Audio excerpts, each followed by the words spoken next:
We are sitting here for the second half of our fourth class in the Buddha Dharma, and just dipping our minds in it, our whole beings in it, to the extent that we can manage it. And there is the sponge method, they say, where you just immerse yourself completely, and later on you squeeze out the excess and keep what you can manage to digest. And there's also the sieve method, which just is you get a little bit at a time, see, and deal with that. But the sponge method has the advantage, at least, of attacking the ego by surprise. So we were talking about that at the break today, at our break. And that's a good thing to do to the ego, which is usually so figured and so difficult to budge in its position of I-ness and my-ness and me-ness. I, me, mine, as the great master used to say, when it should be thou, thee, thine. In fact, there are very few words in English Ramakrishna knew, but those were some of them. I think he knew I, me, and mine as a teaching. He put that together. And thou, thee, and thine. So this selflessness, or this way of selflessness, is very akin to Zen. And probably it's instanced very beautifully in this teaching, The Three Pillars of Zen, which is, of course, a famous book out of the 50s and 60s that we had on our shelves as young practitioners, probably whether we were practitioners of yoga or Vedanta or Gita, Krishna pathways. We probably still had this couple very key books on Zen with us because we were all interested in it. And this Yasutani Roshi was one of the great Roshis who came here and brought these teachings. And so these three pillars of Zen, I've managed to squeeze them down into an 8x11 and give you a kind of taste of each of them. They work together for this enlightenment experience. The quote there is by Bodhidharma, and I believe it was Bodhidharma that took the Zen out of China into Japan. He was would be the 29th, I think, Buddha successor, who took it into Japan and from China. And therefore we find this powerful teaching coming from him on Zen. Zen is a special transmission lying outside of orthodox teachings, wholly non-dependent on sacred writings and beyond conceptual thought, that points directly to the human heart, leading to realization and becoming a Buddha. And pardon me if I said 28th or 29th, I meant would be like 28 plus 22 is 50 Buddha successors. And he was the one that took this teaching to Japan from China. So he gives us a good idea there of this special transmission. He says it lies outside of the orthodox teaching. So by then, of course, Buddhism had become a well-established path for thousands and thousands of practitioners and seekers. And Zen was a chance for it to come to a new country and therefore put on a new face, you might say. So some very beautiful teachings came out of Buddhism when it hit that Zen phase. You can see there in the terms of these three pillars, Dai Funshi, Dai Shinkan, and Dai Gidan. There you see a quote from Yasutani Roshi on each one of them. For the first pillar of Zen, you must have great resolve. Second, you must have great faith. And third, you must have great doubt. And of course, that third one is a kind of an enigma in a very powerful negative teaching, as we've been talking about the import of negative teaching, especially in the non-dual paths, how negativity is a really powerful way of proceeding, or emptiness, or stripping away of things, of doing without, being without, renouncing, however you want to put that. And it's more akin to the monastic teachings and the monastic way of proceedings, but it's nevertheless used by very sincere and serious householder teachers too, and forest dwellers too. Sometimes you find it being used by people of all those walks. So there you see some quotes to kind of give us an idea of each pillar. He says, believing with every pore of our being in the truth of the Buddha's teaching, that we are all endowed with immaculate Bodhi mind. Kind of smacks of what we were just talking about with every man's consciousness, right? At the end of the first half, is that we must, for instance, we were talking about the poor quality grade mantra of I am a sinner, and how that will transmit some very negative things, very disempowering things to you, to the soul, if you're trying to make spiritual progress or headway inwardly. So here you have it put that you must be sure and certain to the every pore of your being that you have Buddha nature in you, the immaculate Bodhi mind. Bodhi was that one of those teachings, words we had for this intelligence. You might say that if there's any one quality that probably could epitomize Buddha's realization, it would be intelligence. He sat under the Bodhi tree, he named himself Buddha.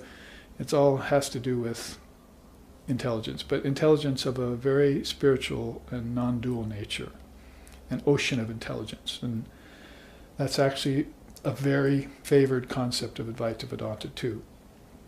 Vivekananda used to say that consciousness is the ultimate thing, but the first compound is intelligence. So the first thing out the gate that has any kind of flavor or smacks of any kind of a quality outside of non-dual consciousness would be intelligence. And it's been so powerful a thought as to cause people to think in terms of streams of intelligence, of atomic particles. There's atomic particles, but there's also these atmic particles that come off of the self as streams of pure conscious awareness that get focused and create worlds and give transmissions to different beings in those worlds.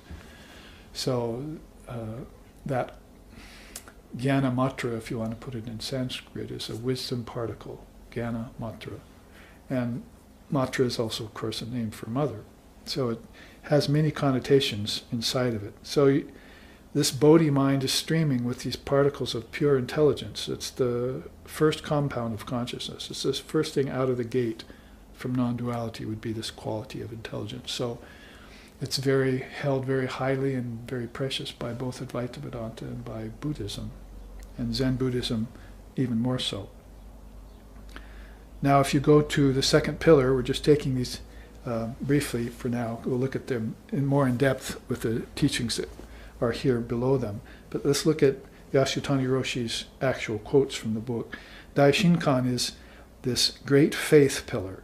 All existence is intrinsically whole, flawless, omnipotent, in a word, perfect.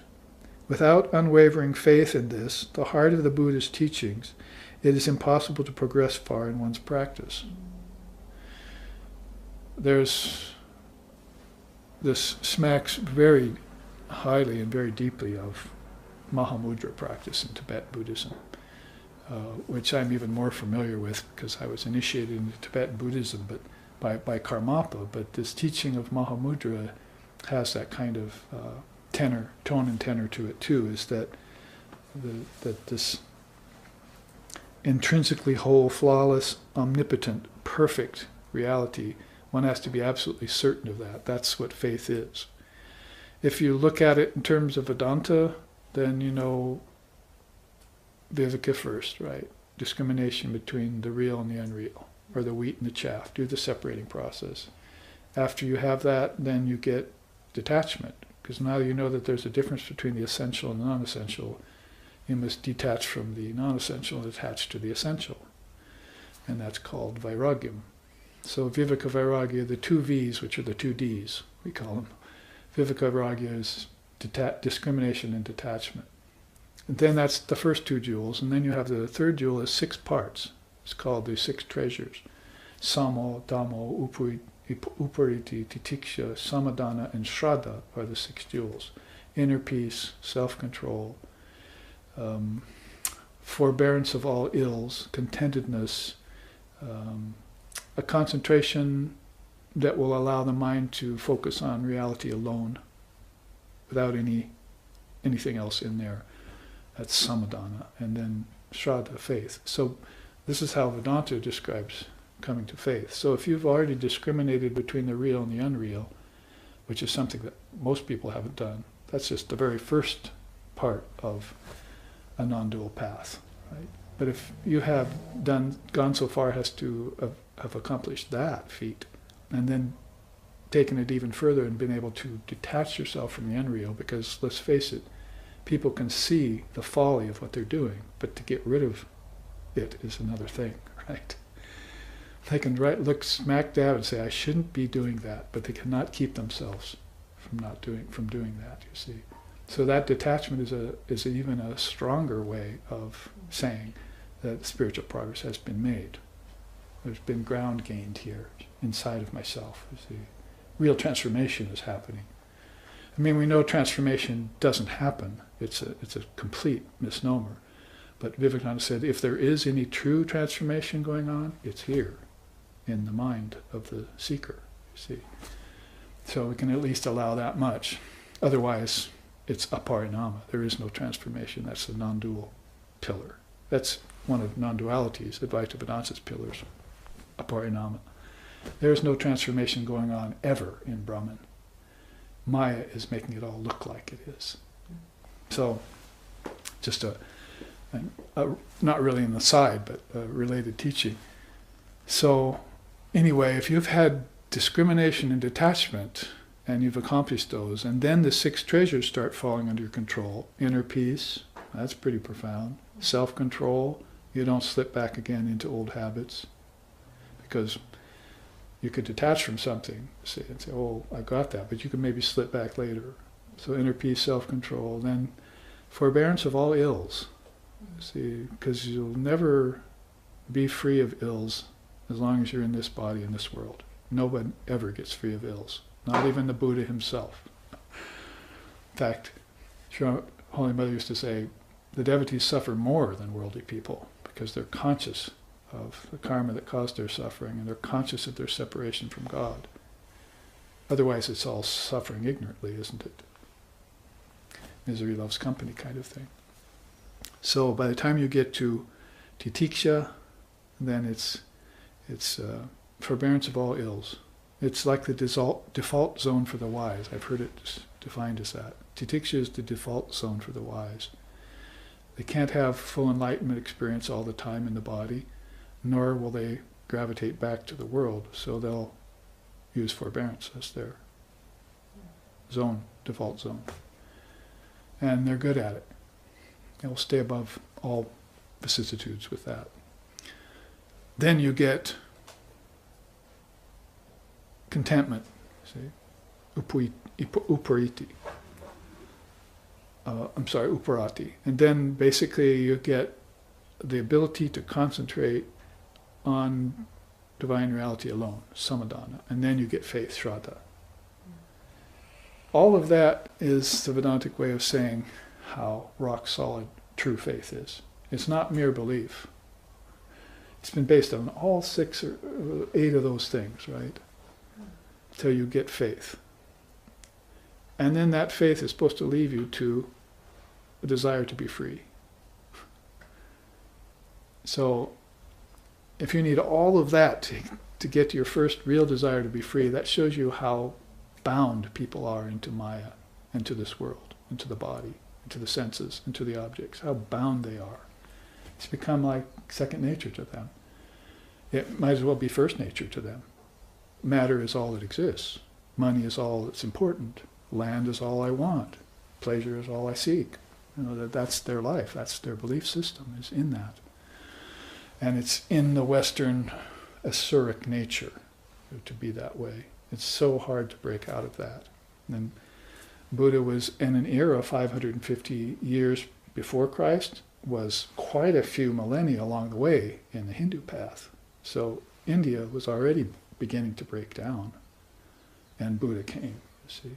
Because by the time Christ came, as far as India is concerned, that was beginning to fall under 2,000 years of Brahmin priest thumb on the pulse of things. Indian philosophy was beginning to get covered up, even 2,000 years before this day. That's why Shankara came after Buddha, and then finally, and Gaudapada. and then finally Chaitanya for the Bhakti path, and then after that, Vivekananda and Ramakrishna.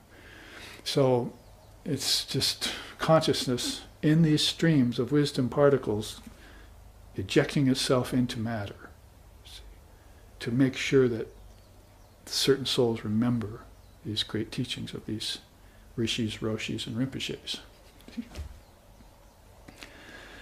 All India and China and Japan. So don't forget to throw Tibet in there too.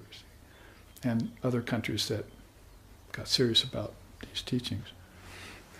So something to flesh out the steed of the Dharma with. See, what you're writing, great faith. What does it really mean, great faith? So he puts it very nicely there. It's all existence is intrinsically whole, it's flawless, it's omnipotent. In a word, it's perfect. And without this faith, in the heart of the Buddha's teachings, it's impossible to progress in one's practice. So you must have then great resolve, nishchaya, we call it in Sanskrit. Nishchayatma is the resolve to realize the Atman, realize your true nature. And you must also have this great faith. So put it in Sanskrit, put it in Japanese, or put it in English. That's how deep and powerful this pillar has to run, or all three of these pillars have to run deeply into you. It's like driving pylons into the bay of San Francisco. If you don't drive them in deep enough, the bridge is going to fall, which I think happened recently, part of it. You have to drive these pylons deep into the mud of the bay, so that even an earthquake will not cause them to give away. So these pillars have to be driven that deeply into your mind. Great resolve and great faith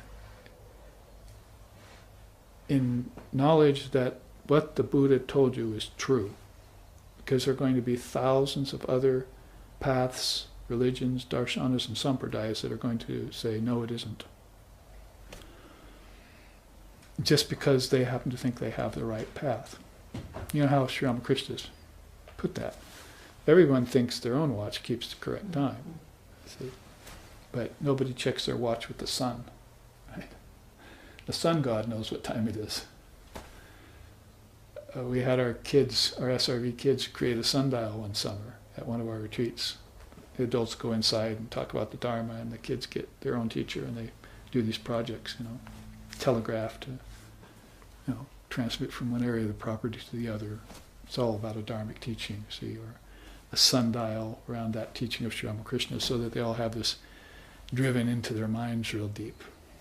One little girl made a lamp that circled. So you had to get a little machine that helped the lamp circle. So on the circle she put like a moon and a sun and a god and different things. You see rain and so forth. These are all the 24 cosmic principles going around the light of Brahman. You see. So when she showed us the instrument, she turned it on and turned out the lights, and the lamp glowed, and you saw a sun go by and a moon go by, and rain and a god and a human. So it was all 24 cosmic principles were there on that lampshade, represented by some symbol, you see. And this was a great experiment to drive into that little 10-year-old girl's mind the cyclic nature of things, see, and how these are all principles, wisdom principles, jnana matras, tattvas. So you must become so resolved in your way of thinking that these teachings are the truth, that you found the truth. Because there's so many things railing against that. Upbringing, politics, business, money-making, the eternal money-making, the infernal money-making, Vivekananda said. And so many other ways of expressing that are fundamentalist, dualistic, qualified non-dualistic, monistic. In the realm of religion and philosophy, you've got to keep your footing and not be swayed.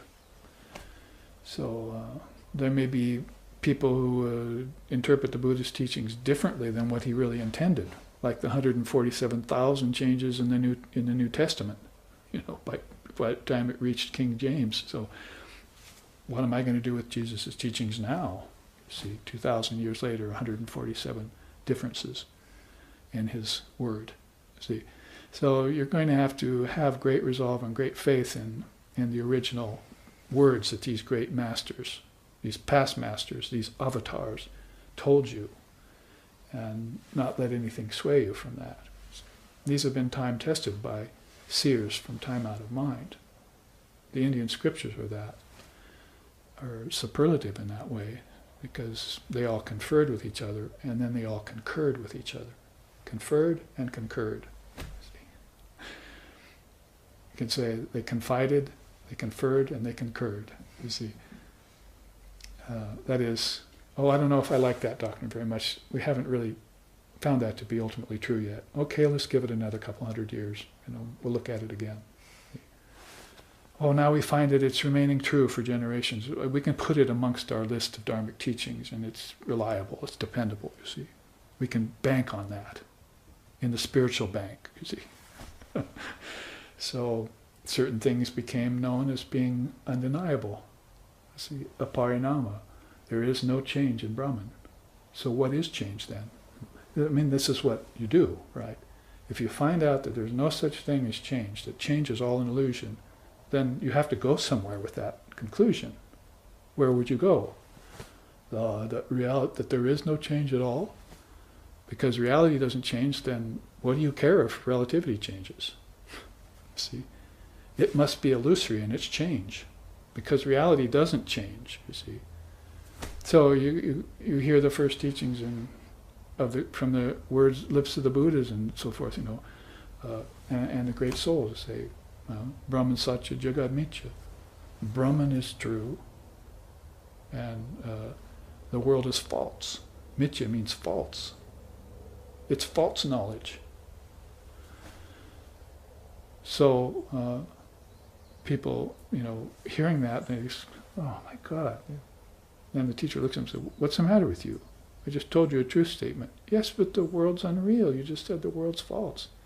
Yes, but I said Brahman's real. Did you miss that part? You see? So the nature of people is to bypass this teaching just because it appears negative to them. It's going to test them. It's going to challenge them. It's going to awaken them. It's going to show to them their true nature. But they're going to bypass that because of what they're attached to, you see. And so you just have to say, working with human beings is like working with children.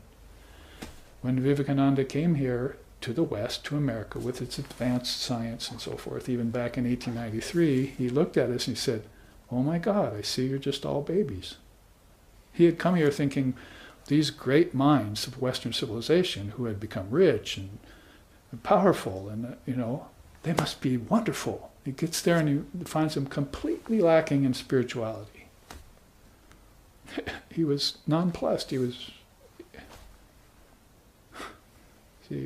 speechless, just like I am right now, feeling what he must have felt, to find people with no spirituality in them, all power and no peace, as my teacher used to put it. If you want peace, you get God. If you want power, you get Rolls Royces. He used to say, because there was a certain man there in Oregon where he had his ashram, or my teacher had his ashram, that was gathering Rolls Royces in the name of spirituality. So, basically it was just unbelievable to see that. And so you see, he wrote back to his brother monks, said, remember, you're coming here to share with them the Vedanta, and they're like school children. They know nothing about spirituality yet. So great resolve and great faith was in India, all the way up to Buddha's time, 550 years prior to Jesus. And that's how they had based everything on. They had concurred and they had conferred on these great truth systems, like non-transformation and no birth, no death. Ajativada was another one. Krishna had that really outlined well in the Gita, and even got proposed to Arjuna on the battlefield of all things, to get your attention, to get his attention. If you read the Gita, then it's in the setting of strife. The Quran is all in the setting of strife. Muhammad had people coming in 3 sides of his country trying to take it over, and he was trying to continue on this beautiful line of Abraham, Moses, and Jesus into Muhammad, you see. one religion, really. But look what happened even there in the Middle East. I was telling some man at the New Thought Church this morning who was talking about Western religion. I said, well, there really is no such thing. All the religions came from the East, either the Far East, the Middle East, or the Near East, in the case of Zen. See, there's been no religion in the West, except the indigenous cultures. So if you want to look into them. Because there was a lady there chanting in Navajo today. She stood up and said something, her experience of death. She said it in Navajo first, and then she said it in English afterwards. So she wanted, and we were all thrilled to hear this indigenous language, that she was speaking. This older lady could actually speak in her own language. So anyway, whatever language you hear it in, it's going to translate into this truth, and you must be very resolved about it. You must have great faith in it. With all of that, then where does doubt come in? In Zen, it comes in. And it's rather an enigma, and it's rather a slap in the face when you're talking in this vein that I've been talking for the last 10 minutes. Then all of a sudden you say, well, what? Great doubt? Well, let's see what he says about it. Not a single doubt, mind you, he says, but a doubt mass. And this inevitably stems from a strong faith. So with great resolve, great faith, then you have a strong doubt, a doubt mass. It sounds to me like about Maya, about everything in the world that's not Buddha nature, which means everything in the world, because Buddha nature is not in the world. Vivekananda made this beautiful statement and caused us to see it. He says, God is not in the world. He would say that to some of the Christian preachers, and they would, their brow and their demeanor both would fall, plus their mood. And then he'd follow it up saying, the world is in God. You would think, maybe we have this atheist in front of us. God's not in the world. But then he'd pull this switcheroo on him and say, but the world is in God. See? So that's the way to look at things. You're going to have this great doubt about the existence of everything you believe to be true and real, probably for lifetimes, in order to get to this one realization that only God is real. Or, if you want to put it this way, that this is God. You cannot get to that great statement, all this is Brahman, without going through that process. People who try to jump to it will fall every time. They'll misrepresent every time. They'll compromise every time. And they'll cause much more problem than was there originally, if they try and communicate that to you. And this is what false religions and false prophets are all about. Jesus was aware of it. Of course, he wasn't a Christian, Jesus. He was Christ. There was no Christianity when he lived. So these free-moving, free-walking souls, free-thinking souls, beyond thinking even, they had this great doubt come upon them. Call it the dark night of the soul, or call it meeting Mara under the bo tree in 50 days of meditation. However you want to call it, they had this. And it showed them the difference between the real and the unreal, between the essential and the non-essential. And what stood out to them was the, if I want to quote here again, intrinsically whole, flawless, omnipotent, perfect Buddha nature that was underlying everything. You see, the great peace, right? The great peace we were just talking about in these teachings of Lord Buddha. When you have that, you take your last great breath. And with the out-breath, everything negative and peaceful and doubtful and hurtful goes away. And you never take a breath in again that contains any of those elements. You're truly living, you're truly breathing from then on, from that moment on. That wisdom insight that you just had. Not a single doubt, mind you, but a doubt mass. And this inevitably stems from a strong faith. So, strong faith in what? In the Buddhist teaching that Buddha nature is intrinsically whole, flawless, and omnipotent. And that you have a complete resolve around that being the truth. Now, if you want to know the inner dynamics of this, let's go to the Great Resolve. They always talk about it, and again, it reminds me of Tibetan Buddhism, the Mahamudra practice. The principle, the practice, and the result. It's very well figured. We wish that Christianity and some religions we were born in and around had this kind of methodical way of proceeding. And it wasn't just some biblical stories and things and some ideologies about eternal damnation or seven-day creation theory or whatever. We wish that the great things Christ said were taken literally, and not these other things being taken literally that were just supposed to be symbols. Like myself, I can get behind the seven-day creation theory if I look at it in terms of seven chakras or some other way of thinking.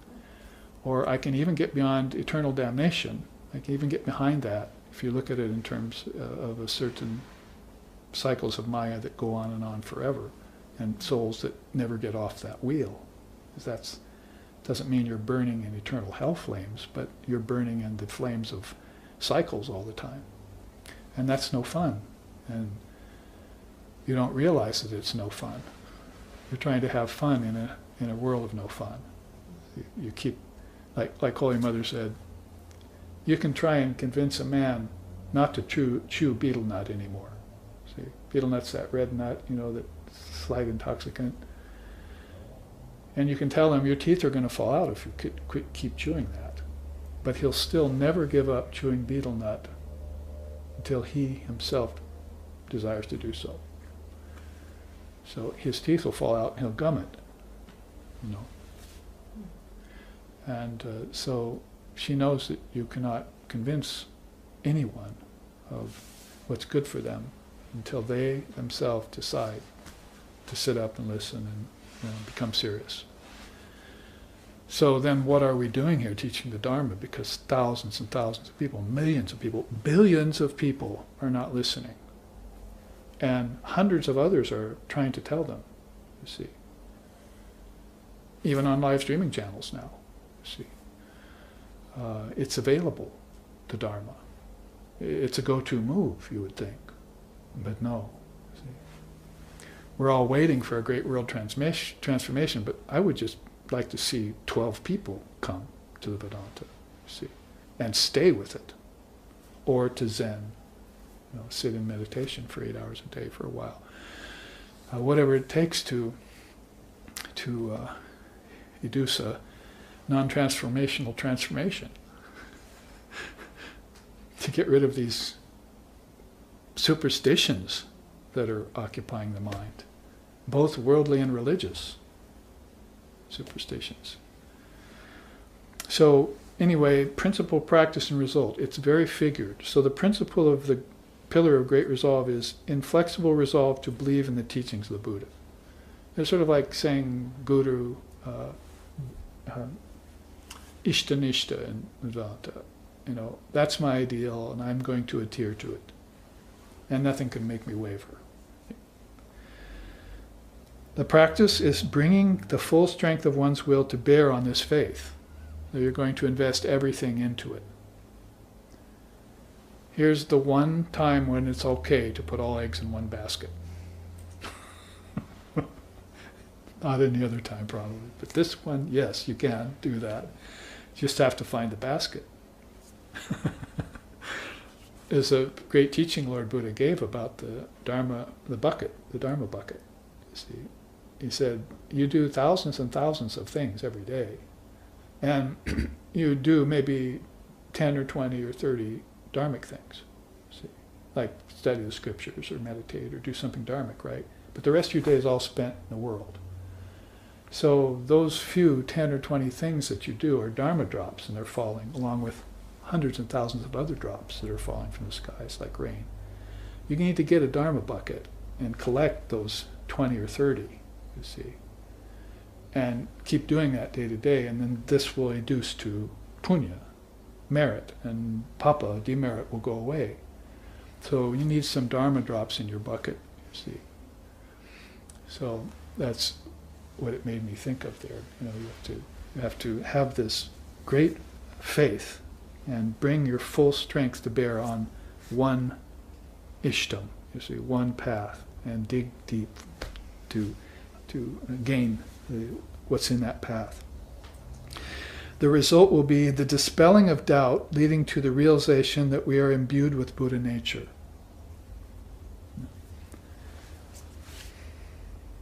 Of course, don't get too attached to that doubt part yet, because you still have the great doubt to look at.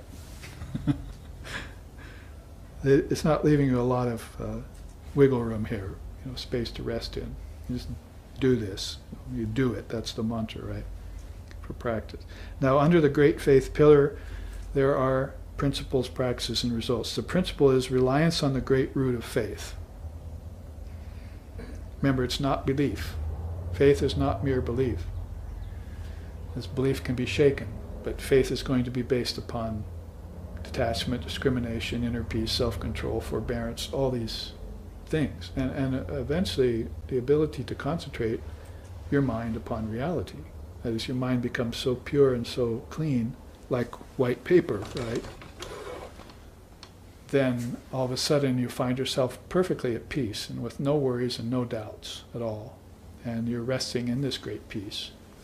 So then you can rely on that root of faith. You see, it's not difficult to do so, because it's become your very being. You yourself are a pillar walking around on two legs, you see. The practice is striving to remove the erroneous belief in all things supernatural and the superstitions that go with them. That's why I, in advance of this teaching, brought that up, this Vivekananda saying that he had to rid superstitions from the minds of the Westerners. Like, for instance, believing that there's some secret in nature. You know what the secret of nature, the secret in nature is? That it's all come from the mind. That's the real secret in nature. All of these objects were produced by thoughts, and these thoughts were anchored to wisdom that gave rise to the thoughts. And this wisdom is anchored to intelligence, if you will, but consciousness, see. So it all stepped out like that in a trickle-down process. And the object is now the manifestation of your own thought. So that's the real secret in nature. Not that if you split some particle you're going to get some explosion, or if you look into insects you'll find and be able to categorize them all, or that there's some secret power in fire, you see. Ooh, it's just fire. It's what the thing represents that you're interested in.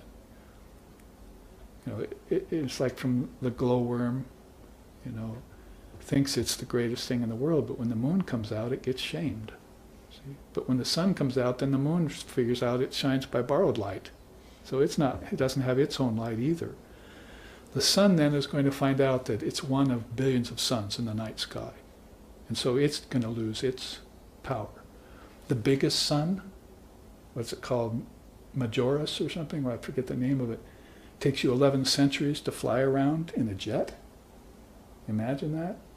They've discovered a sun so big that it takes you 11 centuries to fly around in a jet. So that sun, that's just one of Vivekananda's thoughts. See? It's one of his great thoughts. So the sun is then going to be shamed by the fact that it is just a thought of a human being, of an illumined human being.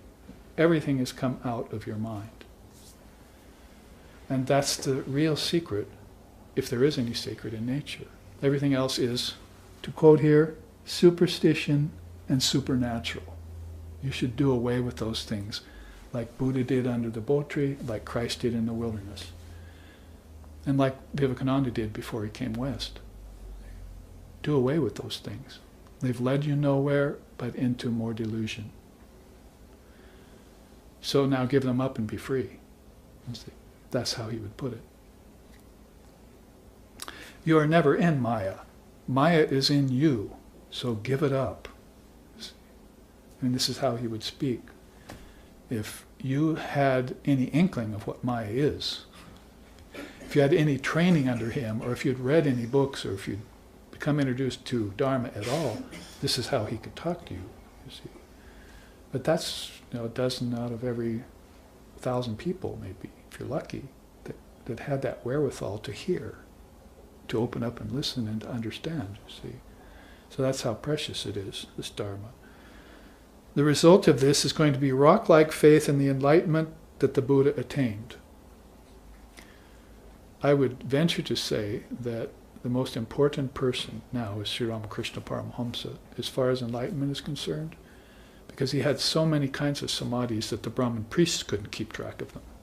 That is, the Brahmin priests of his day would go to him and see, oh, you've had this samadhi, have you? It's in the scriptures.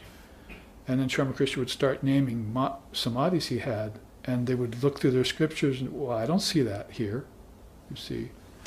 I don't see that kind of samadhi here. What are you talking about? So Sri Ramakrishna was a copious map of samadhis.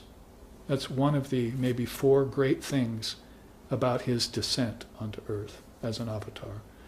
So that validates the Buddha's position in this particular pillar, is that you must have absolute faith in the enlightenment that the Buddha attained. He called it nirvana. Right? I have the great mind of nirvana, that quote we just read. And we call it nirvikalpa samadhi. The yogis will call it asampragyata, no seed samadhi, seedless samadhi. See? The Zen will call it satori. See? So that particular level of samadhi, there's only one of those, but there are many seeded samadhis. There are many bhavas, moods you can have, many insights you can have, and many seated samadhis, wisdom samadhis they're called, that you can have, but only one variety of that particular kind the Buddha had. And so you'll find, on some mountain, under some tree, for some number of days, 40 days, 50 days, in the desert or wherever, these beings will go to open up one huge channel to Brahman or to Buddha nature, so that that light can be filtered down through them so that they can become the avatar of the age. So then they themselves will be that light. That's what Christ said when he came out of the wilderness. I am now the light of the worlds, you see. Doesn't mean the sun, moon, stars, fire, lightning. Na tatra suryabhati, na chandra tarakam, nema vidyuto bhanti, kuto yamagnihi. I'm not the light of the sun, I'm not the light of the moon, I'm not the light of lightning, I'm not the light of fire, I'm not the light of any physical light, and I'm certainly not this light of prana. This mortal flame, I'm not the mortal flame either. That means the power of the eyes to see, power of the ears to hear, power to move my hands, power to speak. I'm not that light either. I'm the light of pure conscious awareness. And that came to me from a high source when I was expanded to my capacity to receive it without dying, without the body dying. See, because most people have, if they do have, of the few that do have, nirvikalpa samadhi, 21 days, that's it, you're out of the body. Send him back, ejected. See, he's had the nirvikalpa experience, body can't keep him anymore. See, not only do you not want the world anymore, but the body, the nerves have become blown out. See? So you might as well have erased all the nadis outward, and you just now can only dwell inside. See? I mean, you see people doing that already. A Swami has a heart attack, so not outside anymore, he's gone, he's inside, but his body's still alive. I've seen that, like with Swami Chidananda in Chicago and so forth. Talk to Swamis after their heart attacks. Do you remember me, Swami? See, just look at us, smile, no words. So, created space for inward life and while they were young, see, and then ventured out into this outer world to help us, and then when those avenues weren't open to them anymore, just retreated back to their Buddha nature.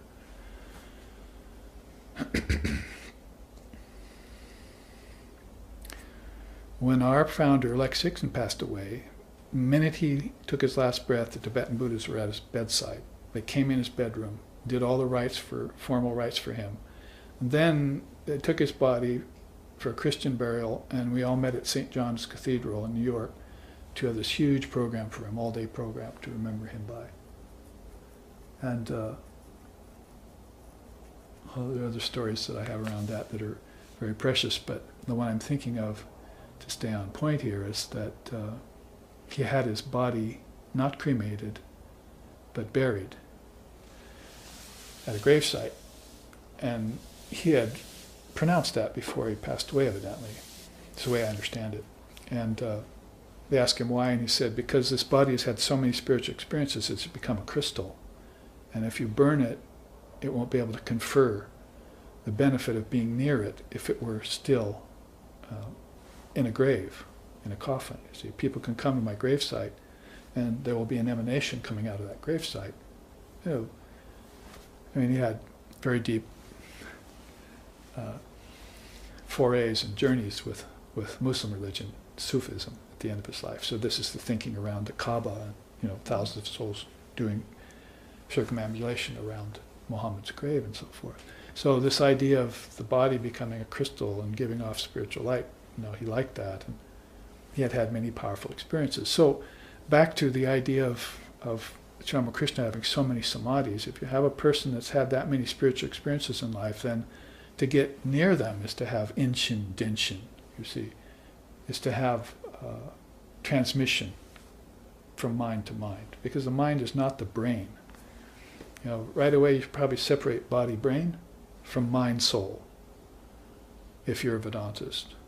Body-brain is one thing, and it goes its own way to the 5 elements. It'll decay and dissolve into the 5 elements. But mind-soul, mind is the kingdom of heaven within you, and soul is transcendent of everything.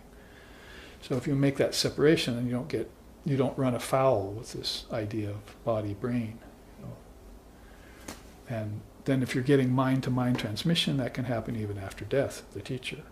See, your teacher's gone, but how does he get to you? Through a dream. I heard it this morning. If you had near-death experience, we asked them. They passed the mic around to 24 people. And one said, yeah, I got death in a dream. I understood what death was in a dream. See?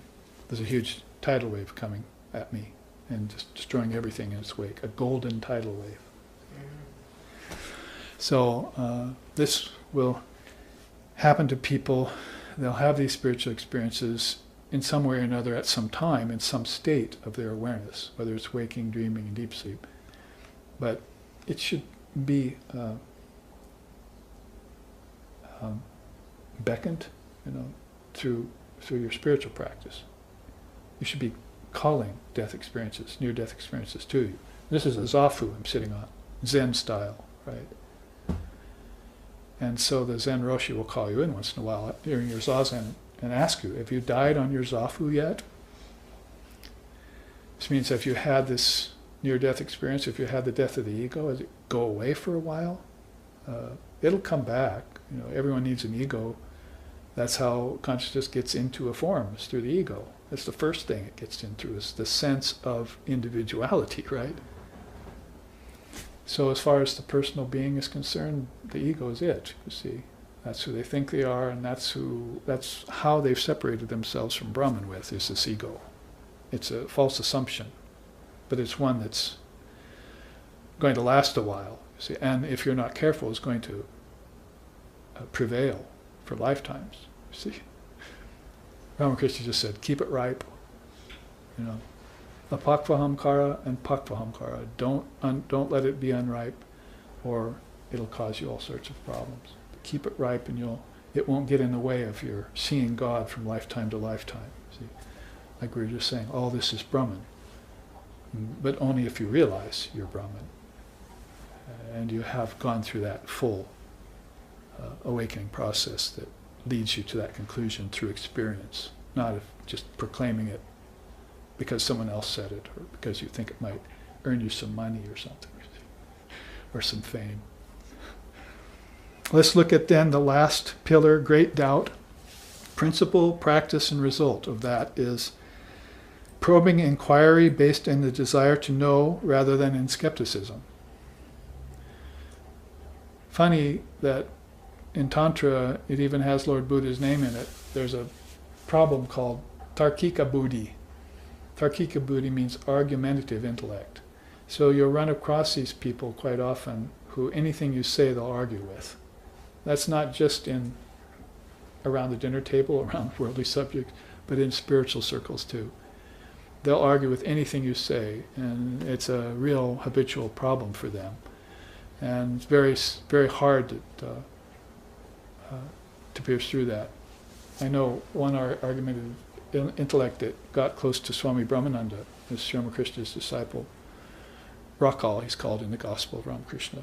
And there was this man that came to Swami Brahmananda and just talked and talked for like 20, 30 minutes in a row about all the things he was going to do for Calcutta. He was going to make waterways and sewers and medical installations. And he just went on and on, as a rich man, about everything he was going to do for the good of the world.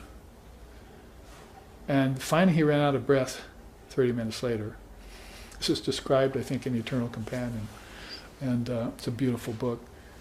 And all of a sudden there was this silence. Just the ego just stopped for a minute, for a second, you see, babbling like that. And Swami Brahmananda looked up and he said, "Gee, I wonder what God did before you were born." Now there's waiting your chance, you see. If you want to get into an ego that's almost impossible to penetrate, then you have to wait your chance like that, you see. And then stick that weapon in as quick as you can and stand back and run away. You know, you don't want to be near when it explodes. Sort of like a time bomb. So that's just what makes me think the desire to know is different than skepticism. You'll see it in people. They really have a sincere desire to know. And it's not just about, house and gardens or golf courses or magazines they read, but this is the desire to know the truth that will set them free. Thou shalt know the truth, and the truth shall set you free. So they have that sincere desire around that. That's the principle. The practice would be intense questioning as to the nature of reality. So tad viddi pranipatena pariprasnena sevaya upadekshanti te jnana jnaninas tattva darshanaha. Shri Krishna says in the Gita, the sincere student approaches the wise teachers. The sincere students approach wise teachers via prostration, via humility, and with intense questioning. Then the wise ones initiate them into the highest truth. So those three things are necessary according to Shri Krishna's method. It's very much like this. Intense questioning into the nature of reality is what we were talking about at the break. Atmic inquiry. Who am I? That would be the kind of question that you would propose. Or maybe the teacher would actually turn the whole situation on you because you're talking about why, what, when, and where. The 4 W's. But you're not asking who yet. You see. Why is cause and effect? You're caught in that. When is time? You're caught in that. Where is space? You're caught in that. And what is objects? You're caught in those, right? Isn't it? The 4 W's. These are constant conundrums for you. How? It's not a W, so we won't practice skepticism. You see, and bring that into the picture right now. How's method? But who is the question you're missing?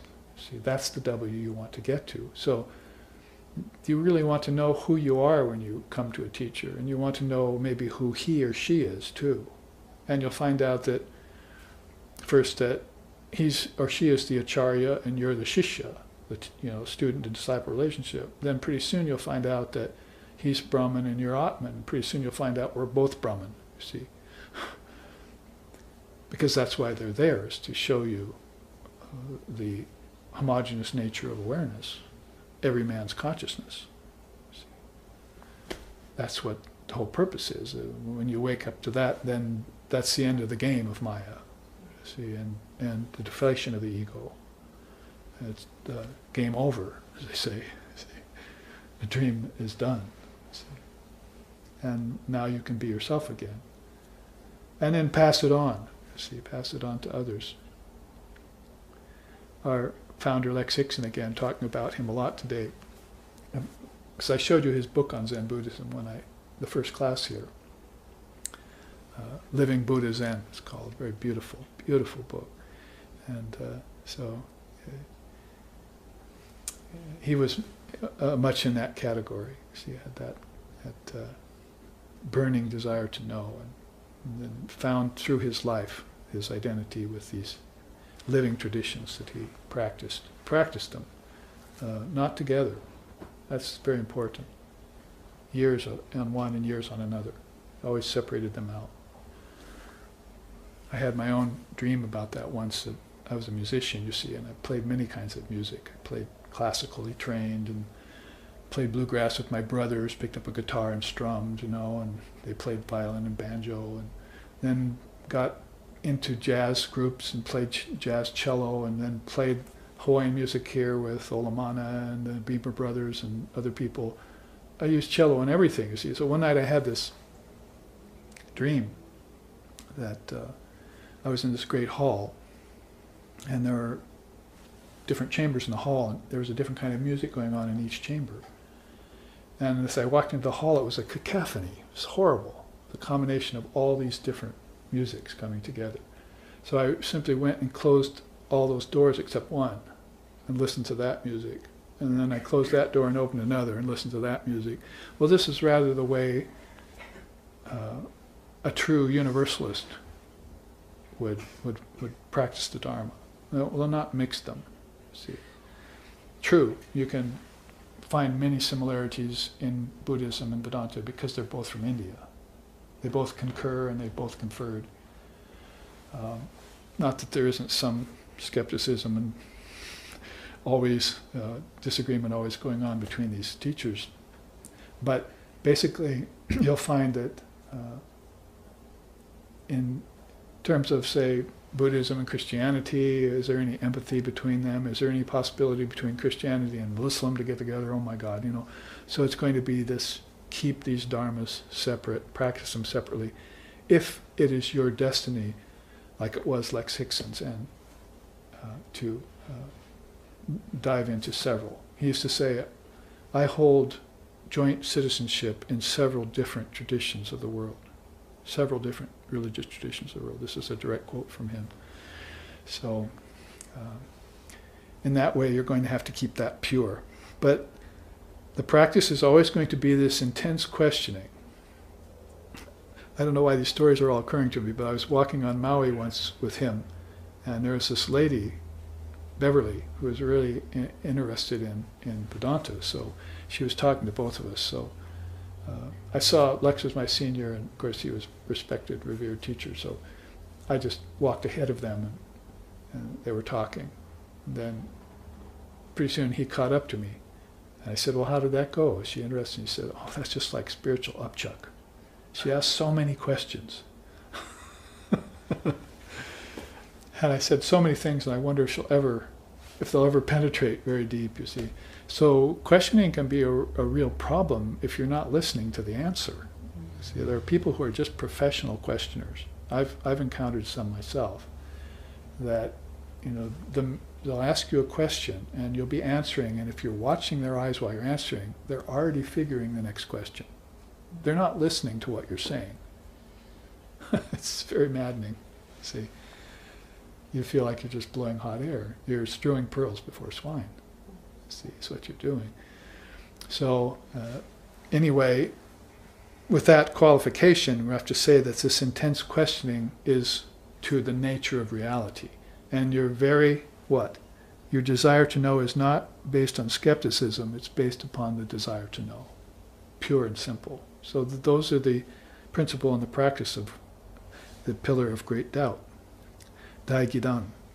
Now the result is going to be assurance of the perfection of Buddha nature despite the strife and suffering of the world. So this is rather like that titiksha we just mentioned in Vedanta, the forbearance of things.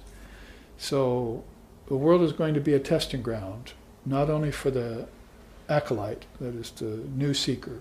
But for the person who's the new attainer, you see, any level of consciousness they've attained and they've arrived at, that the other Buddhas have have confirmed, they say, yes, you have now attained that much. Good for you. Keep going. Because there are 10 other lands inside of Buddhism that you need to attain to be a bodhisattva. In fact, I was going to bring that chart on the 10 lands, or pure lands for you to see maybe next week. So the point being there is that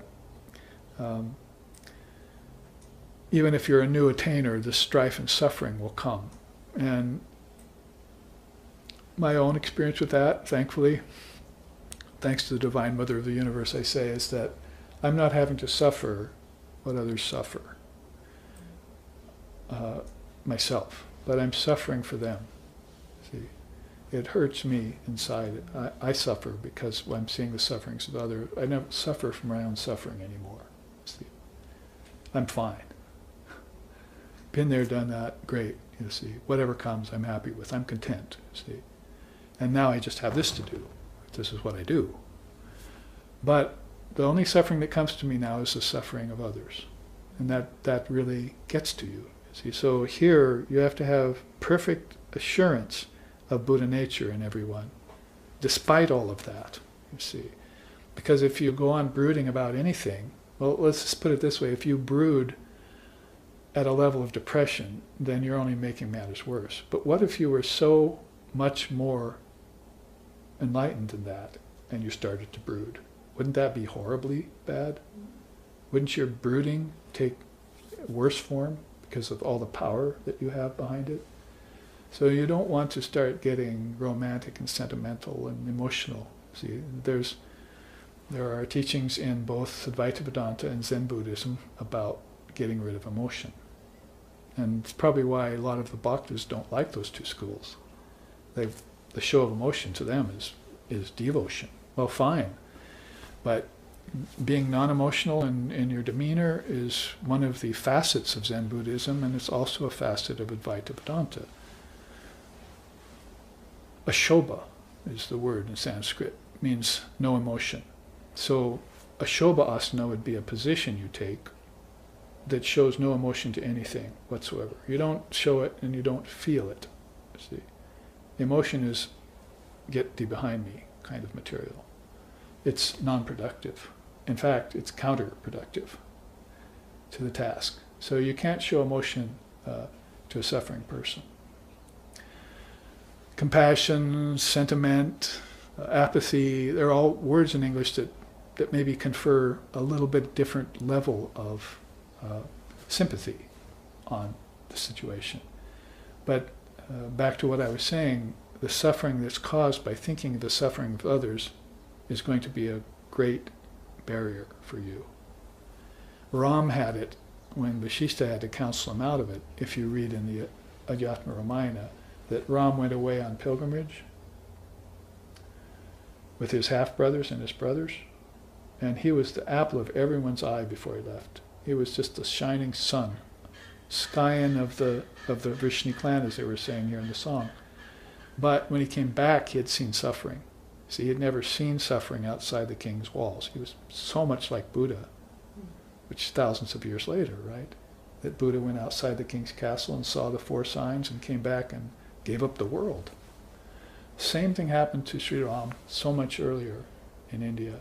And he came back to King Dasaratha's palace and he wouldn't say a thing. He was always dejected. He was always quiet. He steered away from everyone. And everyone wondered what happened to him. Well, he had seen suffering outside of the castle. He'd seen the poor people. He'd seen the suffering. He'd seen the impoverished people. And this was Maya. See? And it got into his mind. He's a young avatar, teenage avatar, unrevealed yet, unveiled avatar. Only 12 people in the whole world knew that he was an avatar. 12 rishis, and Vashishta was one of them. And Vashishta was King Dasaratha's chief priest.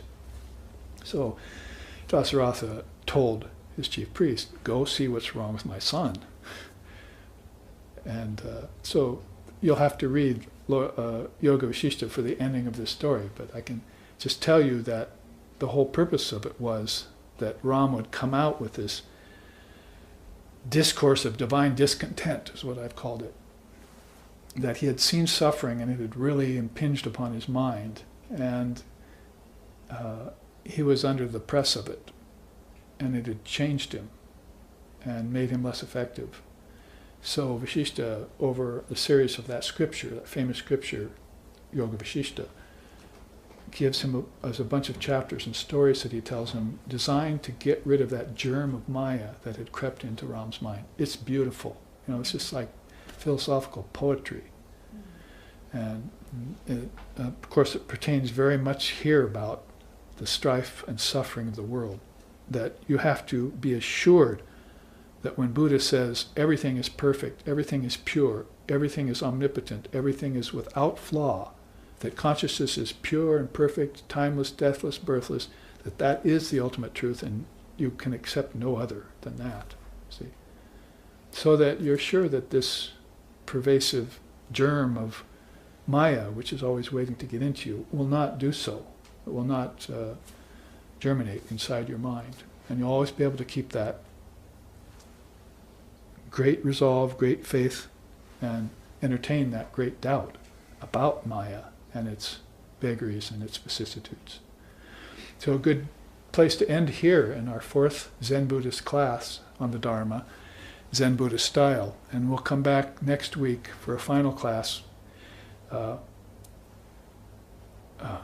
there 2 more classes? Oh, I'm sorry. I've been thinking there's just one. Good. Well, then there are 2 more classes, and in those 2 classes we will be able to look at Nidana. As I told you, that interdependent arising and the eightfold path and 4 noble truths were 2 of the Buddha's great teachings. The other one was Nidana, the 12 links in the rebirth cycle. We'll look at that chart. And we can also look at the 10 pure lands of Buddhism. And maybe we can look at Jujukai. It's the way, the 10 commandments of, I call them the 10 commandments of Zen Buddhism. And there are other teachings we could pull out of that beautiful flow of 52 generations that ended up in Japan. But those will probably suffice for our 5 classes. So we have just concluded the 3rd class, and we will move on to the 4th class next Sunday. I hope you're all present, both live streaming and here. So thank you very much. Let's end here with a quick chant. Om Touch Nayo, Om Touch Nayo, Ravrini Mahe, Gatung Yagyaya, Gatung Ye Nupataye, Daivi Swastarastu Naha, Swastir Manusebhyaha, Urdvam Jagatu Bhesajam, Sangnoastu Dvipade Sangchatushpate, Om Shanti Shanti Shanti. May we make a great offering into the Great Self. May we always delight in this offering. May we always revere the Lord and Mother of all sacrifices. May divine blessings be upon us. May peace come to the entire human race. May healing, well-being, and prosperity then abide among us. Om, peace, peace, peace. May peace be unto us, and may peace be unto all. Om Hari Om.